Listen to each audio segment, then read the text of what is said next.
കൂട്ടുകാരെ നമസ്കാരം. Trikaripur cent Paul's AUP സ്കൂളിലെ വാരാന്ത്യ ഓൺലൈൻ റേഡിയോ പ്രക്ഷേപണമായ ഫലവാണിയുടെ 26ാമത്തെ എപ്പിസോഡിലേക്ക് എല്ലാവർക്കും സ്വാഗതം. ഇന്ന് ഫെബ്രുവരി 21, അന്താരാഷ്ട്ര മാതൃഭാഷാ ദിനം. മനുഷ്യന് പെറ്റമ്മയെപ്പോലെ തന്നെയാണ് സ്വന്തം ഭാഷയും. നാം സംസാരിക്കുന്നതും ചിന്തിക്കുന്നതുമായ ഭാഷയാണത്. മാതൃഭാഷയുടെ വൈകാരിക ശക്തി മറ്റൊരു ഭാഷയ്ക്കും ഉണ്ടാകില്ല. നമ്മുടെ മാതൃഭാഷ മലയാളമാണ്. നമുക്ക് സ്നേഹിക്കാം നമ്മുടെ ഭാഷയെ, നമുക്ക് പ്രയത്നിക്കാം ഭാഷയുടെ ഉയർച്ചയ്ക്കായി. ഈ എപ്പിസോഡിലെ വിശേഷങ്ങൾ നിങ്ങൾക്ക് മുമ്പാകെ അവതരിപ്പിക്കുന്നത് സരയു ആണ്.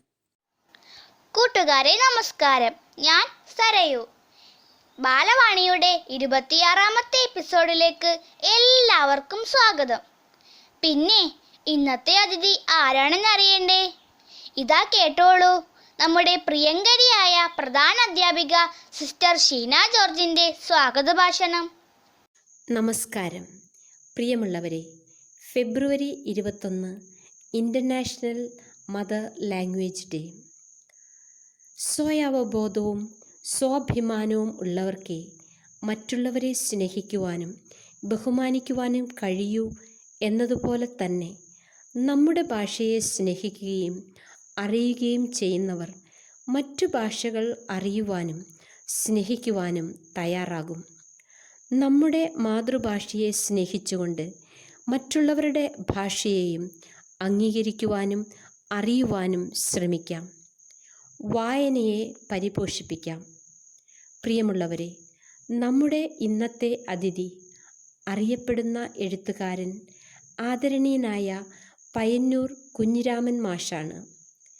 ജീവചരിത്രം, ബാലസാഹിത്യം തുടങ്ങിയ സാഹിത്യ വിഭാഗങ്ങളിൽ നിരവധി പുസ്തകങ്ങൾ മാഷ് രചിച്ചിട്ടുണ്ട്.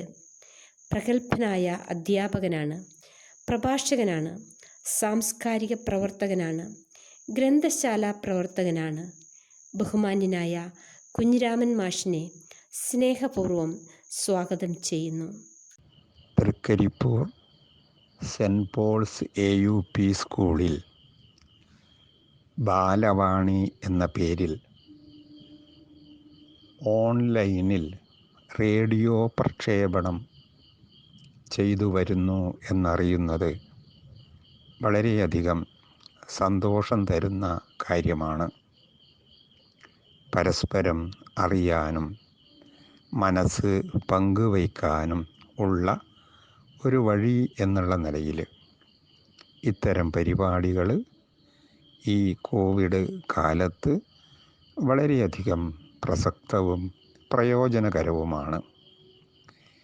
ഇന്ന് ലോക മാതൃഭാഷാ ദിനമാണ്. മാതൃഭാഷയ്ക്ക് വേണ്ടി ഒരു ദിവസം വേണോ എന്നത് നമ്മുടെയൊക്കെ കുട്ടികളുടെയൊക്കെ മനസ്സിലുള്ള ഒരു ചോദ്യമാണ്. അമ്മിഞ്ഞ പാല് പോലെ അമ്മയുടെ ചുണ്ടിൽ നിന്നും പകർന്നു കിട്ടിയ മധുരമുള്ള മാതൃഭാഷ സ്വന്തം ജീവിതത്തെ, സ്വന്തം ചിന്തയെ, സ്വന്തം വളർച്ചയെ ഏറെ സ്വാധീനിക്കും എന്ന് നമുക്കൊക്കെ അറിയാം. അതുകൊണ്ട് നമ്മളൊക്കെ ആഗ്രഹിക്കുന്നത് മാതൃഭാഷ മറക്കാതിരിക്കുക. വള്ളത്തോൾ മഹാകവി പാടിയതുപോലെ മാതൃഭാഷയാണല്ലോ പെറ്റമ്മ, മറ്റുള്ള ഭാഷകൾ പോറ്റമ്മയാണ്. അതുകൊണ്ട് സ്വന്തം അമ്മ എന്നുള്ള നിലയിൽ മാതൃഭാഷയെ നമ്മൾ അംഗീകരിക്കാനും ആദരിക്കാനും തയ്യാറാകണം. മലയാളത്തിലെ ആദ്യത്തെ കഥ എഴുതിയ കേസരി വേങ്ങയിൽ കുഞ്ഞിരാമൻ നായനാർ അദ്ദേഹത്തിൻ്റെ പ്രധാനപ്പെട്ട ഒരു ലേഖനത്തിൽ ചൂണ്ടിക്കാട്ടുന്നത് തന്നെ സ്വന്തം ഭാഷയെ സ്നേഹിക്കണം എന്നാണ്. ആ ലേഖനത്തിൻ്റെ പേര് തന്നെ സ്വഭാഷ എന്നാണ്. നമുക്ക് ചിന്തിക്കാനും ഇപ്പോൾ കരയാനും ചിരിക്കാനും കൂടി ഭാഷ വേണം എന്ന് നമുക്കറിയാം. ഇംഗ്ലീഷിൽ കരയാനാവുമോ എന്നത് ഞങ്ങളെപ്പോലുള്ളവർ പലപ്പോഴും ചോദിക്കുന്ന ഒരു ചോദ്യമാണ്. ഹായ് എന്ന് അല്ലെങ്കിൽ അമ്മേ എന്ന് വേദനിച്ച് നിലവിളിച്ചു പോയ കുട്ടിയെ കൊണ്ട് ശിക്ഷ ഏറ്റുവാങ്ങിപ്പിച്ച വിദ്യാലയങ്ങൾ നിലനിൽക്കുന്ന നാടുമാണിത്. അതുകൊണ്ട് ഞങ്ങൾക്കൊക്കെ, ഞങ്ങളെപ്പോലുള്ള പഴയ തലമുറയിൽപ്പെട്ട അധ്യാപകർക്കൊക്കെ നിങ്ങളോട്, കുട്ടികളോട്, വളരുന്ന മക്കളോട് പറയാനുള്ളത്, ഏത് ഉയർന്ന നിലയിലെത്തിയാലും നമ്മൾ നമ്മുടെ വേര് മറക്കരുത്, പെറ്റമ്മയെ മറക്കരുത്, മാതൃഭാഷയെ മറക്കരുത്. മലയാളികൾക്ക് ഒരു മാതൃഭൂമിയുണ്ട്. അത് ഈ മലയാള നാടാണ്, കേരളമാണ്. നാളികേരത്തിൻ്റെ നാട് എന്ന് കവിയൊക്കെ പാടിയ ആ നാട്ടിൻ്റെ ജൈവ സമ്പത്താണ് ഭാഷ, മാതൃഭാഷ, മലയാള ഭാഷ. അത് നമ്മുടെ അഭിമാനമായി വളർത്തിയെടുക്കണം എന്ന ആഗ്രഹത്തോടെ എൻ്റെ ഈ ചെറുവാക്കുകൾ അവസാനിപ്പിക്കുന്നു. ഏത് ഉയർന്ന നിലയിലെത്തിയാലും അമ്മയെ മറക്കരുത്, നാട് മറക്കരുത്, ഭാഷ മറക്കരുത് സാറ് പറയുകയുണ്ടായി. ഇല്ല മാഷേ, ഒരിക്കലുമില്ല. നന്ദി അറിയിക്കുന്നു സ്നേഹാദരവോടെ. ഇനി വിദ്യാലയ വാർത്തകൾ.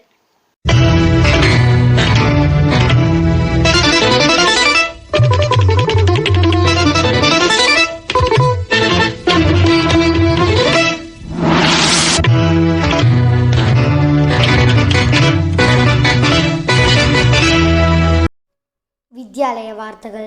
2020-21 വർഷത്തെ LSS USS പരീക്ഷയ്ക്കുള്ള സിലബസും പരീക്ഷാ നടത്തിപ്പ് രീതിയും സംബന്ധിച്ച മാർഗനിർദ്ദേശങ്ങൾ പുറത്തിറങ്ങി.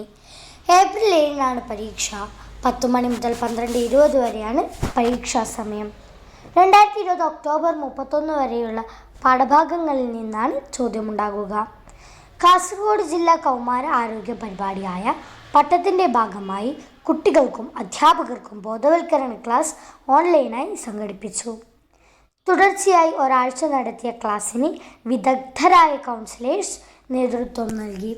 കോവിഡാനന്തരം സ്കൂളിലെത്തുന്ന കുട്ടികൾക്കായി മാനേജ്മെൻറ്റ് നിർമ്മിച്ചുകൊണ്ടിരിക്കുന്ന ഹൈടെക് സംവിധാനത്തോടു കൂടി 3 നില കെട്ടിടത്തിൻ്റെ പണി പുരോഗമിച്ചു വരുന്നു.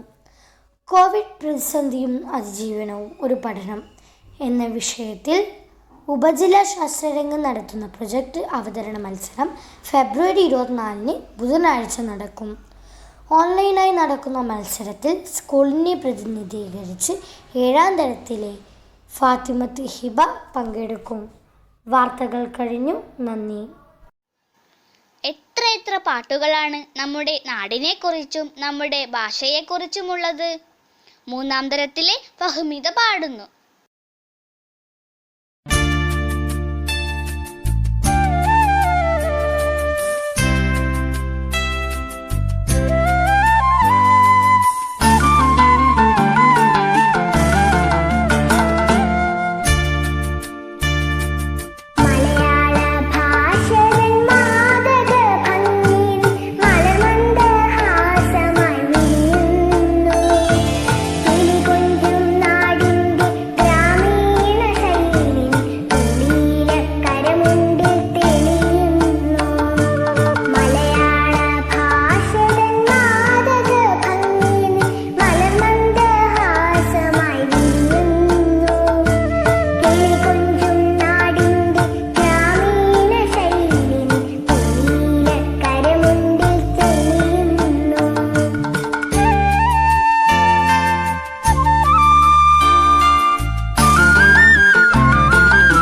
അന്താരാഷ്ട്ര മാതൃഭാഷാ ദിനത്തിൻ്റെ പ്രാധാന്യം വ്യക്തമാക്കിക്കൊണ്ട് ഒരു പ്രസംഗം ശ്രവിക്കാം.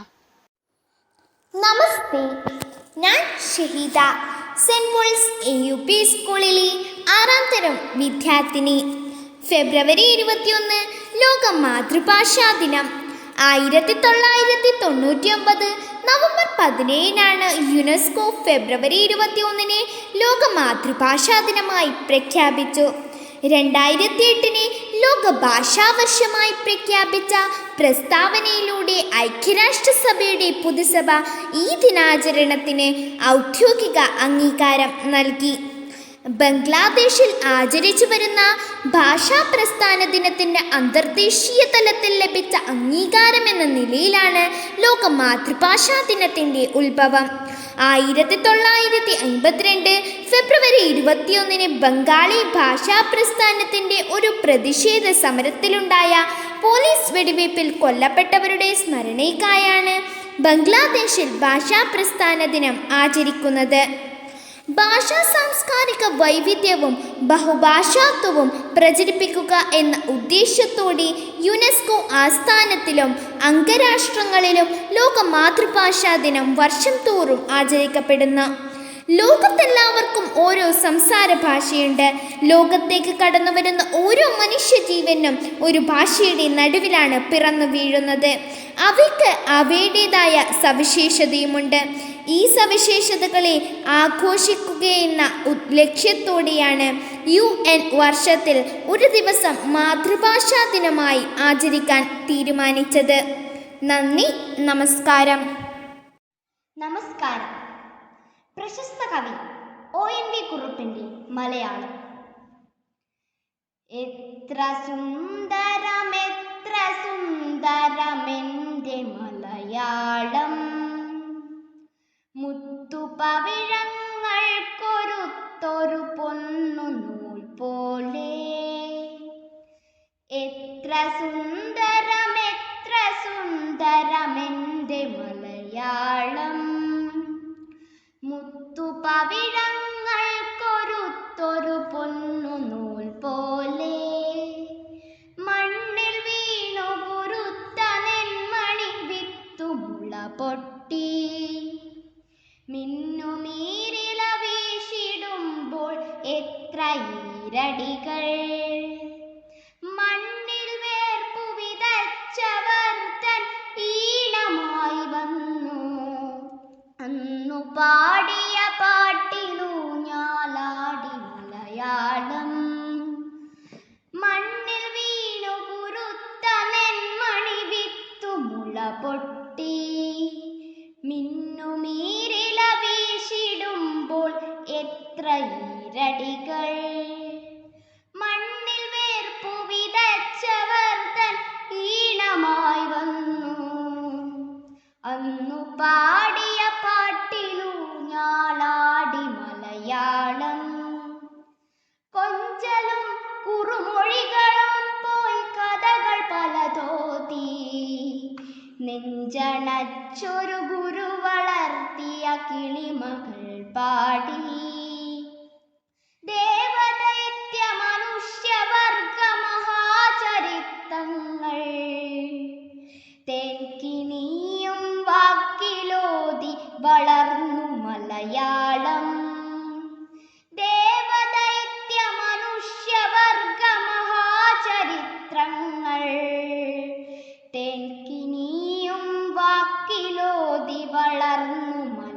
മലയാളം.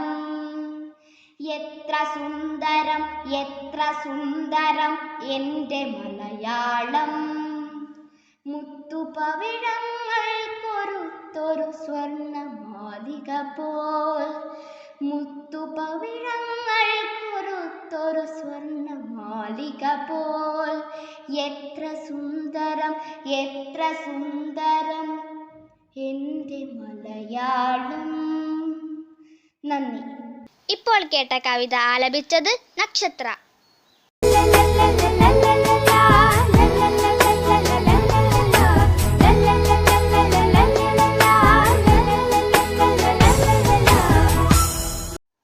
ഇനി കഥാസെഷൻ. പ്രിയപ്പെട്ട കൂട്ടുകാരെ, ഞാനിന്നിവിടെ ഒരു കഥ പറയാം. കഥയുടെ പേര് സത്യസന്ധത. ഒരിടത്തൊരു വലിയ നഗരമുണ്ടായിരുന്നു. അവിടെ സുമ എന്നൊരു പെൺകുട്ടി ഉണ്ടായിരുന്നു. സുമയുടെ വീട്ടുകാർ നഗരത്തിൽ നല്ല രീതിയിൽ താമസിച്ചിരുന്നു. അവളുടെ അച്ഛനും അമ്മയും അവളെ വളരെയധികം സ്നേഹിച്ചിരുന്നു. സുമ എന്തു ചോദിക്കുന്നോ അതൊക്കെ അവർ വാങ്ങിക്കൊടുത്തിരുന്നു. അവളുടെ വീട്ടുകാർ എപ്പോഴൊക്കെ കടയിൽ പോയാലും എന്തെങ്കിലുമൊക്കെ സമ്മാനങ്ങൾ വാങ്ങിക്കൊടുക്കുമായിരുന്നു. സുമ നല്ല കുട്ടിയായിരുന്നു. മാത്രമല്ല അവൾ പഠിത്തത്തിലും മുന്നിലായിരുന്നു. അവളുടെ ജോലിയൊക്കെ അവൾ വളരെ വൃത്തിയായി ചെയ്തിരുന്നു. കൂടാതെ അവൾ സൗമ്യയും മറ്റുള്ളവരെ വളരെയധികം സ്നേഹിക്കുകയും ചെയ്തിരുന്നു. അവൾ എന്തു തന്നെ ചെയ്താലും അതിലൊക്കെ സത്യസന്ധതയുണ്ടായിരുന്നു. ഒരു ദിവസം അവൾ സ്കൂളിലേക്ക് പോകുന്ന വഴി ഒരു കൂട്ടം കുട്ടികളെ കണ്ടു. അവിടെ എന്താ നടക്കുന്നതെന്നോർത്ത് വളരെ കൗതുകത്തോടെ നോക്കി. അവൾ ആ കൂട്ടത്തിൻ്റെ അടുത്തേക്ക് ചെന്നു. അപ്പോൾ സുമ തൻ്റെ സുഹൃത്തായ ജ്യോതി ക്ലാസ്സിൽ പഠിക്കുന്ന കുട്ടികളുമായി നിൽക്കുന്നത് കണ്ടു. ജ്യോതിയുടെ പുതിയ പേനയെപ്പറ്റി എല്ലാവരും അഭിനന്ദിക്കുന്നത് കണ്ടു. സുമയ്ക്ക് ആ പേന വളരെ ഇഷ്ടമായി. അവൾ ജ്യോതിയോട് ആ പേന അവളുടെ ബുക്കിൽ ഒന്ന് പേരെഴുതാൻ തരുമോ എന്ന് ചോദിച്ചു. അപ്പോഴേക്കും സ്കൂളിലെ ബെല്ലടിച്ചു. എല്ലാവരും അസംബ്ലിക്ക് പോയി. അപ്പോൾ ക്ലാസ് ടീച്ചർ സുമയോട് കുറച്ച് ചോക്ക് കഷ്ണം എടുത്തു വരാൻ പറഞ്ഞു. അപ്പോൾ സുമ പടികൾ കയറിപ്പോയി. പക്ഷെ എന്തുകൊണ്ടോ ജ്യോതിയുടെ ബാഗിലെ പേന എടുത്തുകൂടാനിട്ടും മേല. അവൾ ജ്യോതിയുടെ ബാഗിൽ നിന്ന് പേന പുറത്തെടുത്തു. ഒരിക്കൽ കൂടി കാണാൻ ആഗ്രഹിച്ചു. അപ്പോഴേക്കും അവൾക്ക് ആ പേന വേണമെന്നായി. ആ സമയം അവിടെ വേറെ ആരോ വരുന്ന കാലൊച്ച കേട്ടു. പെട്ടെന്ന് ആ പേന അവളുടെ പോക്കറ്റിൽ ഇട്ടു വെച്ചു. സുമ തിരിഞ്ഞു നോക്കി. തൻ്റെ കൂട്ടുകാരി ശ്രുതി ക്ലാസ്സിലേക്ക് വരുന്നു. ആ ദിവസം ശ്രുതിക്ക് തീരെ വയ്യായിരുന്നു. അതുകൊണ്ട് അവൾക്ക് അസംബ്ലിയിൽ പോകാൻ വയ്യായിരുന്നു. സുമ ഉടനെ ചോക്ക് കയ്യിലെടുത്ത് കൊണ്ട് താഴേക്കോടി. ആ പേന അപ്പോഴും അവളുടെ കയ്യിലുണ്ടായിരുന്നു. അസംബ്ലിക്ക് ശേഷം സുമ ഉൾപ്പെടെ എല്ലാവരും ക്ലാസ്സിലേക്ക് തിരിച്ചെത്തി. ജ്യോതി അവളുടെ ബാഗ് നോക്കിയപ്പോൾ അവളുടെ പേന അവിടെ ഉണ്ടായിരുന്നില്ല. ജ്യോതി ഉടൻ കരയാൻ തുടങ്ങി. ക്ലാസ് ടീച്ചറോട് പരാതി പറയാൻ തുടങ്ങി. അപ്പോഴേക്കും അവളുടെ ക്ലാസ് ടീച്ചർ എല്ലാ കുട്ടികളെയും ക്ലാസ്സിലേക്ക് വിളിച്ചു. എന്നിട്ട് ചോദിച്ചു, അസംബ്ലിക്ക് പോയപ്പോൾ ആരായിരുന്നു ക്ലാസ്സിലുണ്ടായിരുന്നത്? എല്ലാവരും ശ്രുതിയെ ചൂണ്ടിക്കാണിച്ചു. ശ്രുതി ശരിക്കും നിഷ്കളങ്കയായിരുന്നു. അവൾക്ക് ആ പേനയെ പറ്റി ഒന്നും തന്നെ അറിയായിരുന്നില്ല. ക്ലാസ് ടീച്ചർ ശ്രുതിയെ വല്ലാതെ വഴക്ക് പറഞ്ഞു. അവൾ എല്ലാം എടുത്തതെന്ന് പറഞ്ഞിട്ടും ക്ലാസ് ടീച്ചർ കേട്ടില്ല. അത് കഴിഞ്ഞ് ക്ലാസ് ടീച്ചർ ശ്രുതിയോട് പറഞ്ഞു, ഞാൻ നിനക്ക് ഒരു ദിവസം സമയം തരാം. അപ്പോഴേക്കും നീ സത്യം പറയണം. എന്നിട്ടും നീ പറഞ്ഞില്ലെങ്കിൽ നിന്നെ പ്രിൻസിപ്പാളിൻ്റെ അടുത്ത് കൊണ്ടുപോകും. ഇത് കേട്ടയുടൻ സുമ ആകെ പേടിച്ചിരുന്നു. പേന കയ്യിൽ മുറുകി പിടിച്ചു. പിന്നെ ഒന്നും പറഞ്ഞില്ല. ആ വൈകുന്നേരം സുമ തിരിച്ചു വീട്ടിലെത്തി. അവൾ ചെയ്ത തെറ്റ് അവൾക്ക് ഓർക്കാതിരിക്കാൻ പറ്റുന്നില്ല. എന്തെന്നാൽ അവൾ കാരണം ശ്രുതി വഴക്ക് കേൾക്കേണ്ടി വന്നു. ആ കുറ്റബോധത്തിൽ അന്നേ ദിവസം അവൾക്ക് ഉറങ്ങാൻ സാധിച്ചിരുന്നില്ല. പിറ്റേ ദിവസം രാവിലെ അവൾ സ്കൂളിലേക്ക് വന്നു. അവൾ ക്ലാസ്സിൽ കയറിയപ്പോൾ ശ്രുതി ഇരുന്നു കരയുന്നത് കണ്ടു. സുമയ്ക്ക് സത്യം പറയാതിരിക്കാൻ വയ്യാതായി. ക്ലാസ് ടീച്ചർ വന്നപ്പോൾ ശ്രുതിയോട് സത്യം പറയാൻ പറഞ്ഞു. സുമ ടീച്ചറുടെ കയ്യിൽ പിടിച്ചിട്ട് തടഞ്ഞിട്ട് പറഞ്ഞു, പേന എൻ്റെ കയ്യിലുണ്ട്. ഇന്നലെ എനിക്ക് പേടിയായതുകൊണ്ടാണ് സത്യം പറയാതിരുന്നത്. എന്നോട് ക്ഷമിക്കണം, ഞാനിതിനി ഒരിക്കലും ആവർത്തിക്കില്ല. സുമ, നീ വളരെ സത്യസന്ധതയുള്ള കുട്ടിയാണ്. എല്ലാവരുടെയും മുമ്പിൽ തെറ്റ് അംഗീകരിക്കുന്നത് ചെറിയ കാര്യമല്ല. നമ്മളെല്ലാം തന്നെ തെറ്റുകൾ ചെയ്യും. പക്ഷേ അത് മനസ്സിലാക്കി തിരുത്തുന്നതാണ് യഥാർത്ഥ ശരി. ശ്രുതിയോട് മാപ്പ് ചോദിച്ച് ഇനി മേലാൽ ഇങ്ങനെ ഒന്നും ആവർത്തിക്കില്ല എന്ന് പറയൂ. അങ്ങനെ സുമ ശ്രുതിയോട് മാപ്പ് ചോദിച്ചിട്ട് പേന തിരിച്ച് ജ്യോതിക്ക് കൊടുത്തു. എല്ലാവരും സുമയുടെ സത്യസന്ധത തിരിച്ചറിഞ്ഞ് കൈയടിച്ചു. അതുകൊണ്ട് കുട്ടികളെ, നമുക്ക് സുമയെ പോലെ സത്യസന്ധതയായിരിക്കണം. എൻ്റെ കൊച്ചു കഥ ഇവിടെ അവസാനിക്കുന്നു. നന്ദി. കാലത്ത് നേരത്തെണീക്കണം, വേഗത്തിലൊന്നു നടക്കണം. ആരോഗ്യരംഗം ആലിയ ഫാത്തിമ പറയുന്നു. രോഗമില്ലാത്ത അവസ്ഥയാണ് ആരോഗ്യം. ആരോഗ്യമുള്ള ശരീരത്തിൽ മാത്രമേ ആരോഗ്യമുള്ള മനസ്സുണ്ടാകൂ. ആരോഗ്യമുള്ള ജനതയാണ് ഒരു രാഷ്ട്രത്തിൻ്റെ സമ്പത്ത്. നമ്മൾ പാലിക്കേണ്ട അനവധി ആരോഗ്യശീലങ്ങളുണ്ട്. അവ കൃത്യമായി പാലിച്ചാൽ പകർച്ചവ്യാധികളെയും ജീവിതശൈലി രോഗങ്ങളെയും ഒഴിവാക്കാൻ കഴിയും. ആരോഗ്യശീലങ്ങളെക്കുറിച്ച് ഡോക്ടർ പറയുന്നത് കേൾക്കൂ. കൂട്ടുകാരെ, ഞാൻ ഡോക്ടർ ശ്രുതി, ഈ വിദ്യാലയത്തിലെ പൂർവ്വ വിദ്യാർത്ഥിനിയാണ്. നമ്മൾ പാലിക്കേണ്ട ആരോഗ്യശീലങ്ങൾ നിരവധിയുണ്ട്. അതിലൊന്നാണ് വ്യക്തി ശുചിത്വം. നിങ്ങൾക്കറിയാവുന്ന കാര്യങ്ങൾ തന്നെയാണ് ഞാൻ പറയുന്നത്. ഭക്ഷണത്തിന് മുമ്പും പിമ്പും കൈകൾ നന്നായി സോപ്പിട്ട് കഴുകണം. വയറിളക്ക രോഗങ്ങൾ, വിരകൾ, കുമിൾ രോഗങ്ങൾ, കോവിഡ്, സാർസ് എന്നിവയെ ഇതുവഴി ഒഴിവാക്കാം. പൊതുസ്ഥല സമ്പർക്കത്തിന് ശേഷം നിർബന്ധമായിട്ടും കൈകൾ സോപ്പിട്ട് കഴുകണം. കൈയുടെ മുകളിലും വിരലിൻ്റെ ഇടയിലും എല്ലാം സോപ്പും വെള്ളവും ഉപയോഗിച്ച് 20 സെക്കൻഡ് നേരത്തേക്കെങ്കിലും ഉരച്ചു കഴുകുന്നതാണ് ശരിയായ രീതി. ഇതുവഴി കൊറോണ, HIV, ഹെർപ്പിസ്, ഇൻഫ്ലുവൻസ മുതലായവ പരത്തുന്ന നിരവധി വൈറസുകളെയും ചില ബാക്ടീരിയകളെയും ഒക്കെ എളുപ്പത്തിൽ കഴുകിക്കളയാം.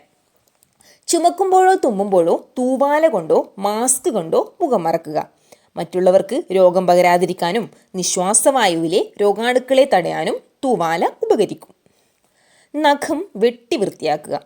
നഖത്തിനിടയിൽ രോഗാണു കടന്നുള്ള രോഗബാധ ഇതുവഴി തടയാം. രാവിലെയും രാത്രിയും പല്ല് തേക്കുക. രാത്രിയുള്ള പല്ല് തേക്കൽ ഒരു കാരണവശാലും മുടങ്ങരുത്. 2 നേരം കുളിക്കുക. അഴുക്കടിഞ്ഞ ചർമ്മത്തിൽ ചൊറി, പുഴുക്കടി തുടങ്ങിയ രോഗങ്ങളുണ്ടാകും. വൃത്തിയുള്ള വസ്ത്രങ്ങൾ ധരിക്കുക. വസ്ത്രങ്ങൾ, കിടക്കകൾ എന്നിവ സൂര്യപ്രകാശത്തിൽ ഉണക്കുക. ഏറ്റവും നല്ല അണുനാശിനിയാണ് സൂര്യപ്രകാശം.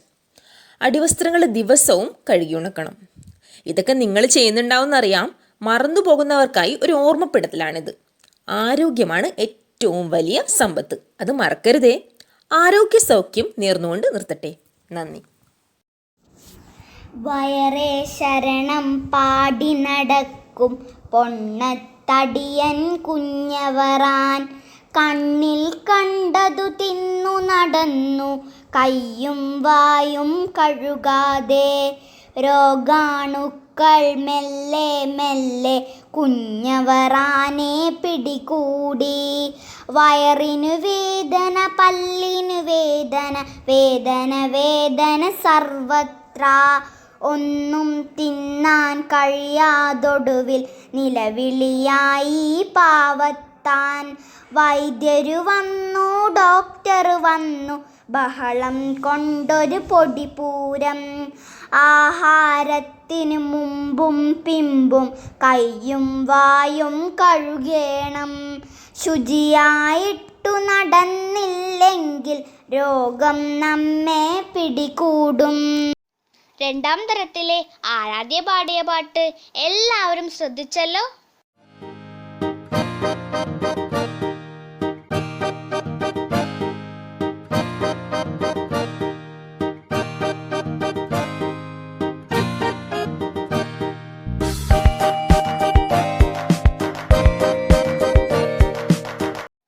പുസ്തക ചങ്ങാത്തത്തിലേക്ക് സ്വാഗതം. നമസ്കാരം, ഞാൻ സഹേൽ മാനവ്. വായനാ ദിനത്തിൽ നമ്മളൊക്കെ പോസ്റ്റർ തയ്യാറാക്കാറുണ്ട് അല്ലേ? പുസ്തകം പോലെ നമ്മെ തിരുത്തുന്ന ചങ്ങാതിയില്ല. വായന മനുഷ്യനെ പൂർണ്ണനാക്കുന്നു, അക്ഷരം അറിവിൻ്റെ താക്കോൽ എന്നൊക്കെ. എന്നിട്ട് നമ്മളെല്ലാവരും നല്ല വായനക്കാരായോ? ഒന്ന് സ്വയം ചോദിച്ചു നോക്കൂ. നന്നായി വായിക്കുന്ന കൂട്ടുകാരൻ നമ്മളെ ഇടയിലുണ്ട്. ദിവസവും വായിക്കാനായി 1 മണിക്കൂർ മാറ്റിവെച്ചാൽ അത് നിങ്ങളെ അറിവിൻ്റെ കേന്ദ്രമാക്കി മാറ്റി പരിണമിപ്പിക്കും. ഇത് APJ അബ്ദുൽ കലാം സാർ പറഞ്ഞതാണ്.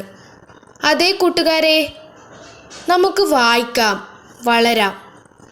പിന്നെ അജിത ടീച്ചർ വന്നിട്ടുണ്ട് കുറച്ച് പുസ്തകങ്ങളുമായി. എല്ലാവർക്കും നമസ്കാരം. വായനയുടെ വിശാലമായ ലോകത്തേക്ക് പറന്നുയരുന്ന നിങ്ങൾക്ക് വായിക്കാനും ആസ്വദിക്കാനും പറ്റിയ ചില പുസ്തകങ്ങളെ പരിചയപ്പെടുത്തുകയാണ് ഞാനിവിടെ. മലയാളത്തിലെ പ്രശസ്ത എഴുത്തുകാരൻ നന്ദനാറിൻ്റെ ഉണ്ണിക്കുട്ടൻ്റെ ലോകം എന്ന മനോഹരമായ പുസ്തകത്തിലേക്കാണ് ഞാൻ നിങ്ങളുടെ ശ്രദ്ധ ക്ഷണിക്കുന്നത്. ഉണ്ണിക്കുട്ടൻ എന്ന 5 വയസ്സ് പ്രായം വരുന്ന കുട്ടിയുടെ ചിന്തകളും പരിഭവങ്ങളും കുസൃതിയും വിവരിക്കുന്നതോടൊപ്പം ആ നാടിൻ്റെ ഗ്രാമീണ സൗന്ദര്യവും സംസ്കാരവും വരച്ചു കാട്ടുന്ന ഒരു പുസ്തകമാണ് ഉണ്ണിക്കുട്ടൻ്റെ ലോകം. വളരെ ലളിതമായ ഭാഷയിൽ എല്ലാവർക്കും ആസ്വദിക്കാൻ പറ്റുന്ന ഒരു പുസ്തകമായതുകൊണ്ട് തന്നെ എല്ലാവരും തീർച്ചയായും വായിച്ചിരിക്കേണ്ട ഒരു പുസ്തകമാണിത്. പിന്നീട് നിങ്ങൾക്കെല്ലാം സുപരിചിതനായ വൈക്കം മുഹമ്മദ് ബഷീറിൻ്റെ ബാല്യകാല സഖി എന്ന മനോഹരമായ നോവലിലേക്കാണ് ഞാൻ നിങ്ങളുടെ ശ്രദ്ധ കൊണ്ടുപോകുന്നത്. 9 ഉം 7 വയസ്സ് പ്രായമുള്ള മജീദും സുഹറയുമാണ് ഇതിലെ കേന്ദ്ര കഥാപാത്രങ്ങൾ. മജീദിൻ്റെയും സുഹറയുടെയും കുസൃതികളും അവരുടെ കുടുംബങ്ങളിലെ വിശേഷങ്ങളുമാണ് ഈ പുസ്തകത്തിലുള്ളത്. ചിരിച്ചും ചിന്തിപ്പിച്ചും നമ്മളെ മുന്നോട്ട് കൊണ്ടുപോകുന്ന ഈ പുസ്തകം എല്ലാവർക്കും ഒരുപോലെ ആസ്വദിക്കാൻ പറ്റുന്നതാണ്. മൂന്നാമതായി മുട്ടത്ത് വർക്കിയുടെ മനോഹരമായ നോവൽ ഒരു കുടയും കുഞ്ഞു പെങ്ങളുമാണ് ഞാൻ നിങ്ങളുടെ മുന്നിൽ എത്തിക്കുന്നത്. അനാഥരായ ബേബി, ലില്ലി എന്നീ കുട്ടികളുടെ സഹോദര സ്നേഹത്തിൻ്റെ കഥ പറയുന്ന വളരെ ഹൃദയസ്പർശിയായ ഒരു നോവലാണ് ഒരു കുടയും കുഞ്ഞു പെങ്ങളും. ആൻ ഫ്രാങ്കിൻ്റെ ഡയറി കുറിപ്പുകളാണ് അവസാനമായി ഞാൻ നിങ്ങളോട് വായിക്കാനായി ആവശ്യപ്പെടുന്നത്. മലയാളത്തിലേക്ക് വിവർത്തനം ചെയ്യപ്പെട്ട ഒരു പുസ്തകമാണിത്. 13 വയസ്സായ ഒരു പെൺകുട്ടി തൻ്റെ ചിന്തകളും വികാരങ്ങളും നിരീക്ഷണങ്ങളും തൻ്റെ ഏറ്റവും അടുത്ത സുഹൃത്തായി അവൾ കരുതുന്ന, അവൾ കിറ്റി എന്ന് ഓമന പേരിട്ടിട്ടുള്ള തനിക്ക് പിറന്നാൾ സമ്മാനമായി അച്ഛൻ നൽകിയ ഡയറിയോട് പങ്കുവയ്ക്കുന്നതാണ് ഈ കഥയിലുള്ളത്. 10ഓളം ഡയറി കുറിപ്പുകളുടെ ഒരു സമാഹാരമാണ് ഈ പുസ്തകം. ഈ 4 പുസ്തകങ്ങളും എല്ലാവരും വായിക്കണമെന്നാണ് ഞാൻ ആവശ്യപ്പെടുന്നത്. വളരെ മനോഹരമായ ഈ പുസ്തകങ്ങൾ നിങ്ങൾക്ക് വളരെ വായിച്ചാസ്വദിക്കാൻ കഴിയുന്ന പുസ്തകമായിരിക്കുമെന്ന് തീർച്ചയാണ്. The secret garden. പ്രശസ്ത അമേരിക്കൻ എഴുത്തുകാരി ഫ്രാൻസിസ് ഹോക്സൺ ബാർനറ്റിൻ്റെ നോവലാണ് ദി സീക്രട്ട് ഗാർഡൻ. ഈ നോവൽ മലയാളത്തിലേക്ക് വിവർത്തനം ചെയ്തത് KP സുമതിയാണ്.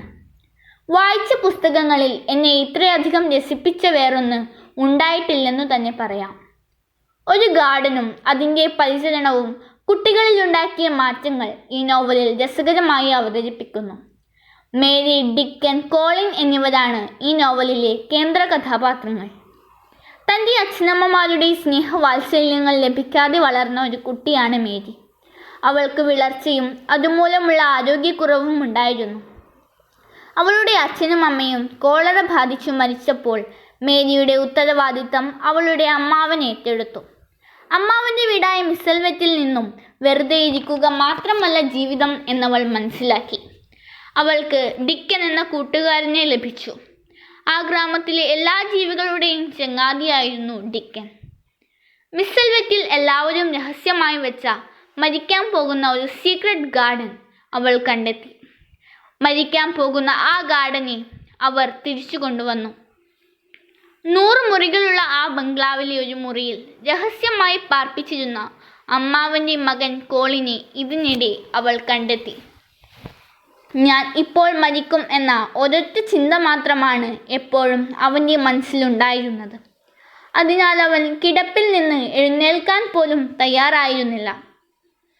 എന്നാൽ മേരിയും ഡിക്കനും കൂടി സീക്രട്ട് ഗാർഡനെ കുറിച്ച് വിവരിച്ചത് കേട്ടപ്പോൾ കോളിൻ്റെ പകുതി അസുഖവും മാറി.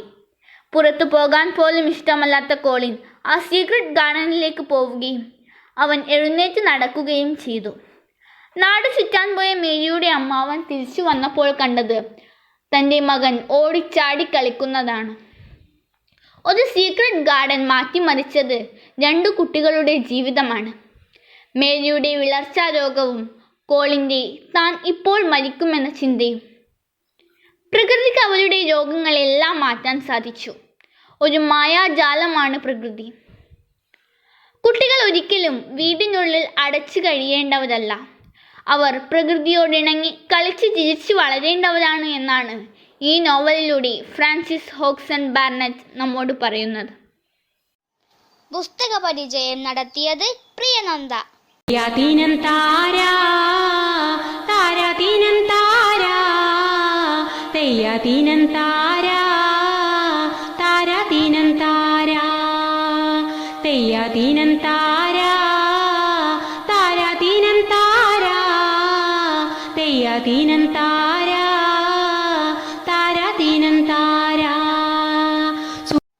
കാർഷിക രംഗം. കുട്ടി കർഷകൻ 7ാം തരത്തിലെ അമിത് രാഘവ് കൃഷിയെക്കുറിച്ച് പറയുന്നു. കൃഷി കേരളീയ സംസ്കാരത്തിന്റെ മുഖമുദ്രയാണ്. ഇന്ത്യയിലെ മറ്റേതൊരു സംസ്ഥാനത്തെക്കാളും കേരളത്തിന്റെ കാലാവസ്ഥ കൃഷിക്ക് അനുയോജ്യമാണ്. ആധുനിക സാങ്കേതിക വിദ്യകളുടെ പഠനത്തോടൊപ്പം കൃഷി അറിവും ഇന്ന് വിദ്യാലയങ്ങൾ പകർന്നു നൽകുന്നുണ്ട്. ഒപ്പം മാതാപിതാക്കളുടെ പ്രോത്സാഹനവും ശ്രദ്ധയും കൂടെ ഉണ്ടാകുമ്പോൾ ചെറിയ പ്രായത്തിൽ തന്നെ എല്ലാവർക്കും കൃഷി ചെയ്യാൻ കഴിയും. നമ്മുടെ കൂട്ടത്തിലും കുറെ കുട്ടി കർഷകർ ഉണ്ട്. അവരെ ഒന്നറിയണ്ടേ? എന്റെ പേര് ദേവാഞ്ജന. ഈ ലോക്ക്ഡൌൺ ആണ് എന്റെ ജീവിതത്തെ വഴിത്തിരിവിലേക്ക് എത്തിച്ചത്. ഒരു മെയ് മാസം പോത്തുകൾക്ക് ഡിമാൻഡ് കൂടിയ സമയം. അങ്ങനെ ഇരിക്കെയാണ് എന്റെ വീട്ടിന്റെ അപ്പുറത്തെ വീട്ടിൽ ഒരു കുഞ്ഞു പോത്തിനെ വാങ്ങിയത്. ആ പോത്തിന്റെ വിശേഷങ്ങൾ ഞാൻ അപ്പോൾ അറിയാറുണ്ട്. എന്താണെന്നല്ലേ, അവിടെ എന്റെ കൂട്ടുകാരിയുണ്ട്. അവൾ വീട്ടിൽ വന്ന് ആ പോത്തിന്റെ കാര്യം പറയും. മറന്നു, ആ പോത്തിൻകുട്ടിക്ക് ഒരു പേരുണ്ട്, ലുട്ടാപ്പി കുട്ടാപ്പി. ആദ്യമൊക്കെ അതിനെ എനിക്ക് പേടിയാ. അതിന്റെ അടുത്തേക്ക് ഞാൻ പോകാറില്ല. പിന്നെ അവൾ ഓരോന്ന് പറഞ്ഞ് എന്നെ തന്നെ വലിയ ഇഷ്ടമായി. ഞാനും അവളും അതിനെ തൊട്ട് തലോടി കളിക്കും. ലോക്ക്ഡൗൺ ആയതുകൊണ്ട് മിക്ക ദിവസങ്ങളിലും ഞാൻ അവിടെയാണ്. പിന്നെ അവൾ അതിന്റെ കാര്യങ്ങൾ പറയുമ്പോൾ എനിക്കെന്താ എൻ്റെ വീട്ടിലൊരു കുഞ്ഞു പോത്തിനെ വാങ്ങിയാൽ അക്കാര്യം ഞാൻ അച്ഛനോട് പറഞ്ഞു. ആദ്യമൊന്നും അച്ഛൻ വഴങ്ങിയില്ല. ഇപ്പോൾ പോത്തിന് ഡിമാൻഡാണ്. നമുക്കൊരു കുഞ്ഞു പോത്തിനെ വാങ്ങിയാൽ കുറച്ച് മാസം കഴിഞ്ഞാൽ അത് വലിയതാകും. അപ്പോൾ നമുക്ക് അതിനെ കൊടുക്കാം, കൂടുതൽ പൈസ നമുക്ക് കിട്ടും. അങ്ങനെ പറഞ്ഞ് അച്ഛനെ ഞാൻ വലയിൽ വീഴ്ത്തി. ഒടുവിൽ എനിക്ക് വലിയ പോത്തിനെ വാങ്ങിത്തന്നു. 1 അല്ല 2 അല്ല 4 പോത്ത്. അവളെക്കാൾ എൻ്റെ പോത്താണ് വലിയത്. അവളെ വീട്ടിൽ ഞാൻ പോകാതായി. എൻ്റെ വീട്ടിലെ പോത്തിനൊപ്പമായി. ഒരു കാര്യം പറയാൻ മറന്നു. അവളുടെ പോത്തിന്റെ പേര് തന്നെയാണ് ഞാനും ഇട്ടത്. ഞാൻ പറയുന്നത് പോലെ അനുസരിക്കുന്ന പോത്ത് സ്വപ്നങ്ങളിൽ മാത്രം ഞാൻ കണ്ടിട്ടുള്ളൂ. എത്ര യാഥാർത്ഥ്യമാണ്. നമ്മളെ കണക്ക് തന്നെയാണ് അവരും. പക്ഷേ അവർ പണത്തെ സ്നേഹിക്കാറില്ല. അവർ പണത്തിന് വേണ്ടി സ്നേഹിക്കാറില്ല. എന്നെ ഒരു ദിവസം പോലും കാണാതിരിക്കാൻ അവർക്ക് പറ്റില്ല. അങ്ങനെ 2-3 മാസങ്ങൾ കഴിഞ്ഞു. കുട്ടാപ്പിയും ലുട്ടാപ്പിയും കുറച്ചും കൂടി വലിയതായി. അവളുടെ പോത്തിനെ അവർ കൊടുത്തു. 2 ദിവസം അവൾ വിഷമമായിരുന്നു. പിന്നെ അവൾ എൻ്റെ ലുട്ടാപ്പിയെയും കുട്ടാപ്പിയെയും ആലോചിക്കാറുണ്ട്. അങ്ങനെ മാസങ്ങൾ കടന്നുപോയി. അങ്ങനെ ഞാൻ ഒരു പുസ്തകം വായിക്കുന്നതിനെ തുടർന്ന് അതിലൊരു അവസാനത്തെ പേജിലെത്തിയപ്പോൾ ഭക്ഷ്യവസ്തുക്കളുടെ വിഷമാലിന്യങ്ങൾ എന്ന ഹെഡിങ് ആയിരുന്നു തുടങ്ങിയത്. അതിൻ്റെ അവസാനത്തെ ഖണ്ഡിക എൻ്റെ മനസ്സിനെ മുന്നോട്ട് നയിച്ചു. അത് ഇങ്ങനെയാണ്. ചുരുക്കി പറഞ്ഞാൽ ശുദ്ധമായ ആഹാര സാധനങ്ങൾ ഒന്നും തന്നെ ഇക്കാലത്ത് നമുക്ക് വാങ്ങാൻ സാധിക്കുന്നില്ല. ഇവയിൽ പലതും നമുക്ക് വീട്ടിൽ സ്വയം ഉൽപ്പാദിക്കുന്നവയാണ്. പക്ഷെ സമയമില്ല. എന്തുകൊണ്ടാണ് എനിക്ക് സമയമില്ലാത്തത്? കുറച്ചു സമയം ആലോചിച്ചു. അതിനുശേഷം ഓടിപ്പോയി പഴയ ബാഗും പുസ്തകത്താളുകൾ മറിച്ചു നോക്കി. കുറച്ച് വിത്ത് കിട്ടി. അത് ഗ്രോ ബാഗിൽ നട്ടു. ഇത് ഇങ്ങനെയാണല്ലേ നടേണ്ടത്? ആദ്യം ഞാൻ കുറച്ച് ഇലകൾ ഇട്ടു. അതിലേക്ക് മണ്ണും ചാണകപ്പൊടിയും ചാരവും ചേർത്ത് ഇളക്കി. അതിൽ വിത്ത് ഇട്ടുകൊടുത്തു. വിത്തുകൾ 3 എണ്ണം വീതം നട്ടു. 3-ാം ദിവസമായപ്പോൾ മുള വന്നു. അങ്ങനെ അമ്മ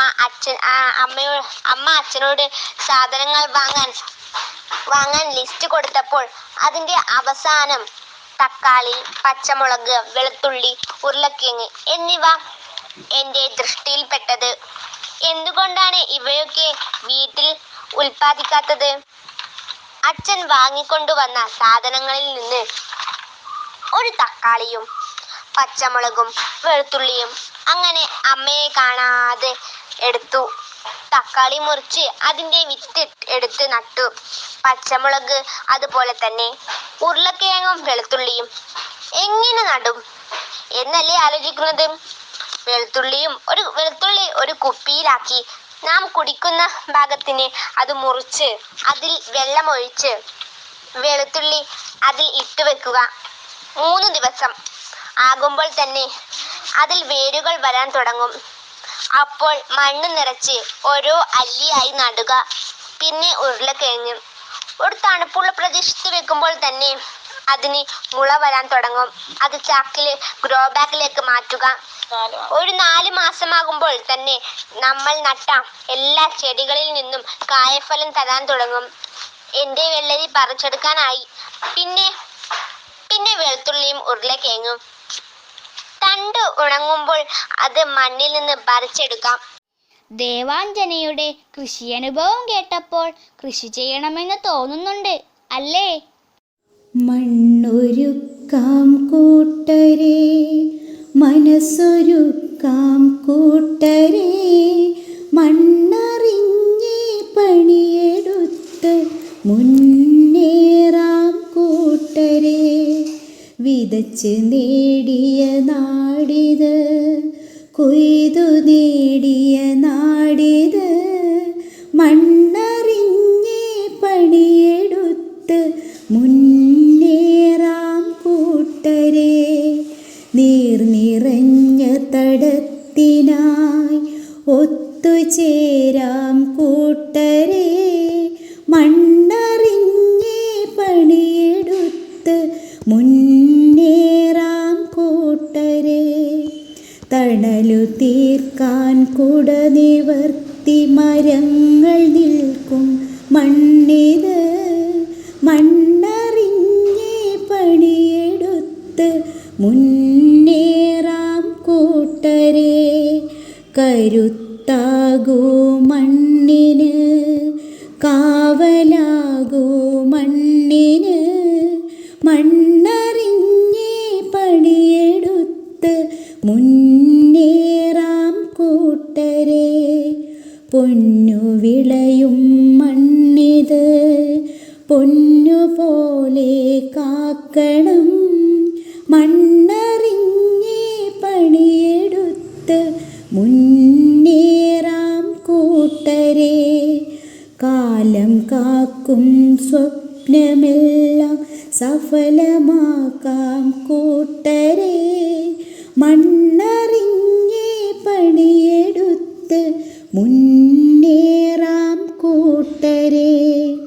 മണ്ണൊരുക്കാം കൂട്ടരേ, മനസ്സൊരുക്കാം കൂട്ടരേ, മണ്ണറിഞ്ഞേ പണിയെടുത്ത് മുന്നേറാം കൂട്ടരേ, മുന്നേറാം കൂട്ടരേ, മുന്നേറാം കൂട്ടരേ. മനോഹരമായ ഈ ഗാനം പാടിയത് Baby teacher. Thrikkaripur saint Paul's AUP സ്കൂളിലെ വാരാന്ത്യ ഓൺലൈൻ റേഡിയോ പ്രക്ഷേപണമായ ബാലവാണിയുടെ ഈ എപ്പിസോഡ് ഇവിടെ പൂർണ്ണമാകുന്നു.